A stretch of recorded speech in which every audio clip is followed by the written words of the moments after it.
Protein is usually the most expensive part of a grocery bill, but the price per pound on the shelf is the wrong number to actually judge it by. What matters is protein per dollar, how much usable protein you're actually getting for the money. And by that measure, some of the priciest looking items in the store are secretly a great deal, and some of the cheapest looking ones are not. Today, we're ranking 10 protein sources by real dollar per gram value, from a solid everyday option all the way down to the single best protein value in the entire grocery store. The item that makes every other one on this list look expensive by comparison. We're counting down from 10 to number 1, and the gap between them is bigger than most people expect. Number 1 on this list can cost roughly a tenth of what number 10 costs for the exact same amount of usable protein. One ground rule before we start. This is about protein density and price, not about which food is objectively best for you. Variety, other nutrients, and how much you actually enjoy eating something all matter too. This list is one useful lens, not the only one. We'll give a rough dollar per gram sense for every item on this list, not exact to the cent figures. Prices shift by store and region, but the relative gap between the cheapest and most expensive items here holds up almost everywhere. This is also a savings tip as much as a ranking. Swapping even 1 or 2 meals a week from the pricier end of this list to the cheaper end adds up to real money over a year without cutting protein intake at all. A quick note on where protein powder fits. It's genuinely a strong dollar per gram value bought in bulk, competitive with several items on this list. It's left off the main countdown simply because it's a supplement rather than a food, but it's worth knowing about if powders are already part of routine. Let's get into it. Canned tuna is genuinely convenient. No cooking, no refrigeration until it's opened, and a real dose of protein in every can. It's also one of the pricier ways to get that protein once you actually do the math per gram. A standard small can run a couple of dollars and delivers a solid 20-some grams of protein, which works out to some of the highest cost per gram numbers on this entire list. Genuinely a premium price for the convenience, even though the sticker price looks modest sitting on the shelf. Where tuna earns its spot on the list at all is shelf life and zero prep. It's a real protein source that needs no cooking and no cold storage, which is genuine value in a pantry, even at a higher price per gram than almost everything else here. Buying the larger cans or a bulk multi-pack instead of single cans usually knocks the price per gram down meaningfully. The convenience tax is real, but it's smaller when you're not paying for individual packaging every time. Tuna packed in water versus oil is worth a quick note too. Water packed is very slightly leaner and cheaper per can in most stores, though the difference is small enough that it's really a taste preference rather than a meaningful budget decision either way. Canned salmon is worth comparing against tuna on the same trip. Usually a bit pricier per can, but with a genuinely useful amount of the same beneficial fats that make sardines stand out further down this list, worth it on the weeks it's genuinely on sale. Cottage cheese has a reputation as a cheap, high-protein food, and it's not wrong exactly. It's just not as cheap as people assume once it's actually compared gram for gram against the rest of this list. A typical tub costs several dollars and delivers a meaningful amount of protein, but dairy processing and refrigerated distribution add real costs that dried or shelf-stable proteins simply don't carry. Cottage cheese sits solidly in the middle of this ranking rather than near the top. It does have a real advantage the drier items on this list don't. It's ready to eat straight out of the container, with no prep, no cooking, and a texture a lot of people genuinely enjoy. Worth paying a bit more per gram for that alone. The large tub is almost always the better per gram by over small single-serving cups. The packaging convenience on those little cups comes at a real premium once you actually divide out the cost. Fat percentage is worth a glance too.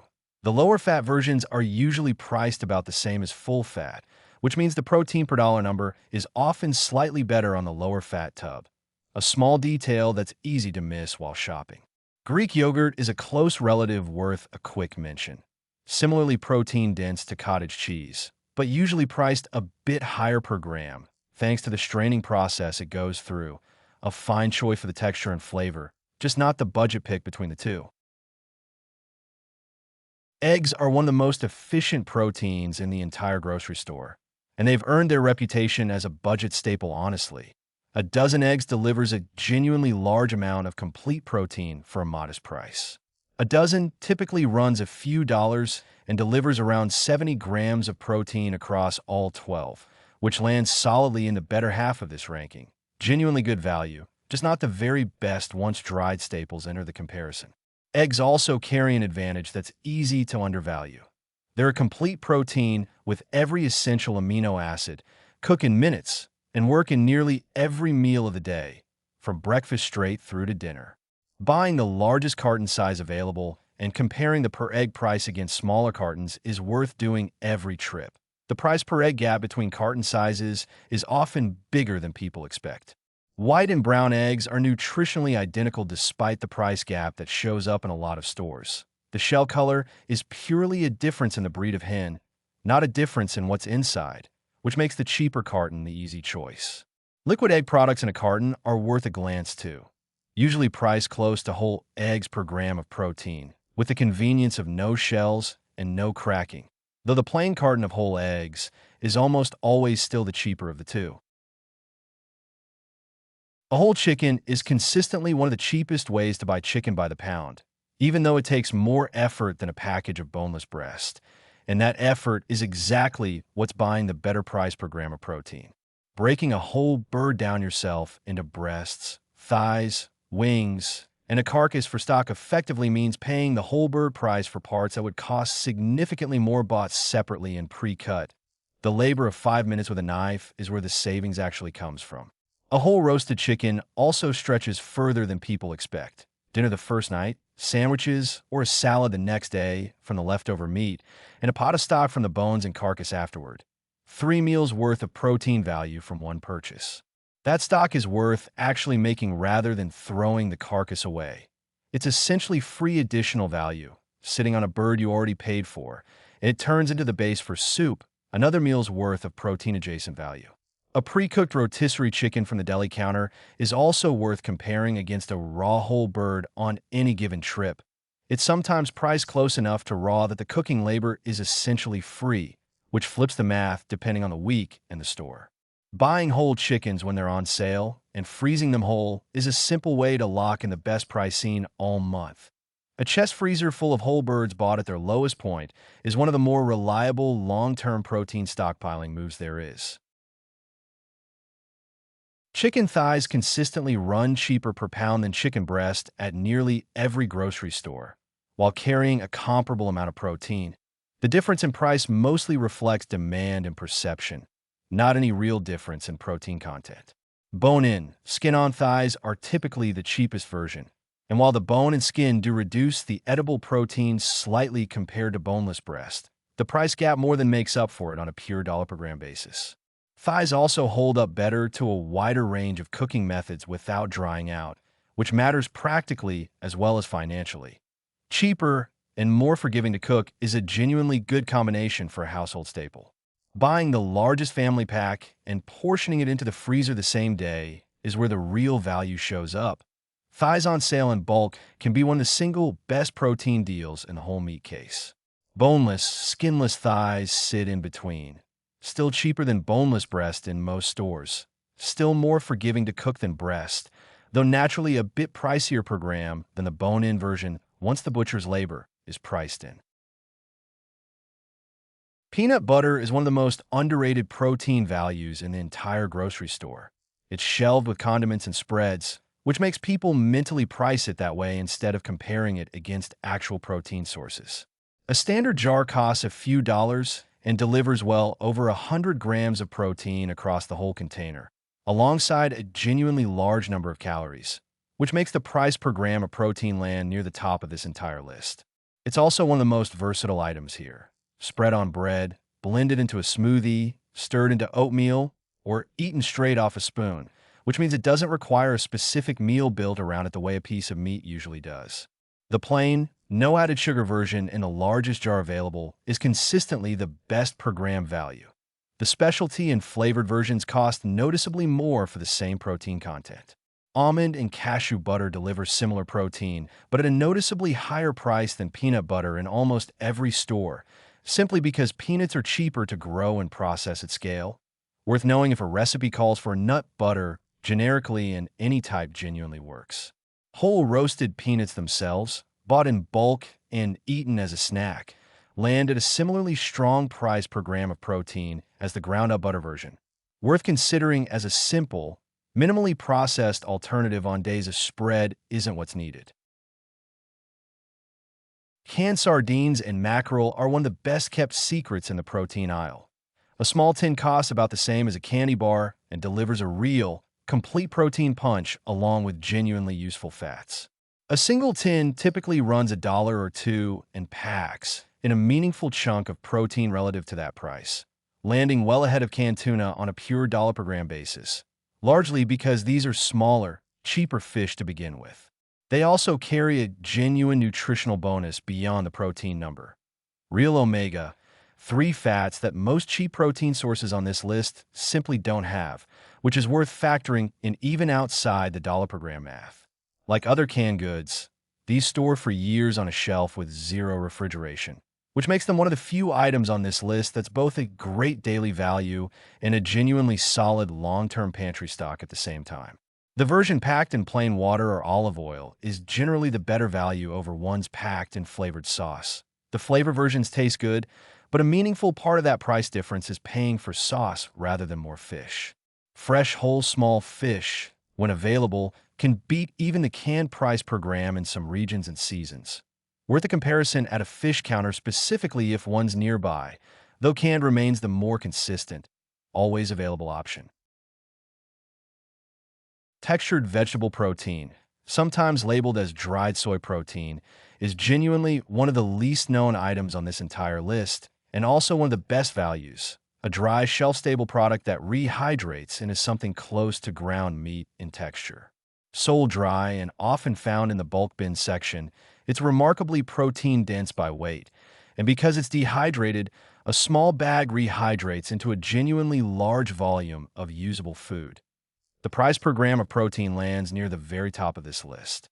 Mixed into dishes that would normally call for ground meat, chili, tacos, pasta sauce, it stretches a smaller amount of real meat considerably further, which is a second, indirect way it saves money beyond its own price tag. The bulk bin version is almost always cheaper than the pre-packaged version of the same product. The same logic that applies to beans and rice. Worth seeking out specifically rather than grabbing the branded box. The one honest caveat is flavor. On its own, it's fairly neutral tasting, which is exactly why it works best mixed into a well-seasoned dish rather than eaten plain. Treat it as a stretcher and a base, not a standalone meal. Lentils and split peas are where this list moves from good value into genuinely exceptional value. A pound of dried lentils costs very little and delivers an enormous amount of protein relative to that price, with none of the soaking time dried beans need. They cook in 15 to 20 minutes with no advanced preparation, which removes the one real inconvenience that keeps a lot of dried legumes out of regular weeknight rotation. Genuinely cheap and genuinely fast is a rare combination. A pound of dried lentils, cooked, turns into several times its dry weight in finished food, which is the same math that makes rice and beans such a foundational combination in budget cooking around the world. The dry weight price looks small, and the actual yield is large. Buying the largest bag available, or from a bulk bin specifically, pushes the per pound price down even further. Lentils are already cheap in a small bag and genuinely negligible in cost bought in bulk. Red lentils cook the fastest of all the varieties, breaking down into a thick soup in under 15 minutes with no soaking, while green and brown lentils hold their shape better for a dish where texture matters. Both land at essentially the same price, so the choice is really about the meal, not the budget. Split peas specifically deserve a mention alongside lentils. Nearly identical price and protein profile, with a slightly thicker, starchier result once cooked down. An easy substitute in any recipe calling for lentils, if that's what happens to be in the pantry. And at number 1, the single best protein value in the entire grocery store by a real margin, plain dried beans, in any variety, black, pinto, kidney, navy, it barely matters which. A pound of dried beans costs some of the least money per pound of anything in the store and delivers a genuinely enormous amount of protein for that price. On a pure dollar per gram basis, Beans consistently come in at a small fraction of what can tuna or fresh meat cost for the same protein. The one real cost is time, not money. Dried beans need soaking and a longer cook than lentils, generally an hour or more, or roughly the same amount of time with a pressure cooker cut down considerably. Worth planning around rather than treating as a same-night dinner.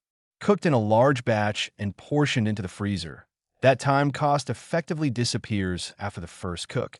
A Sunday afternoon of soaking and simmering turns into weeks of ready-to-use protein at a price nothing else on this list can match.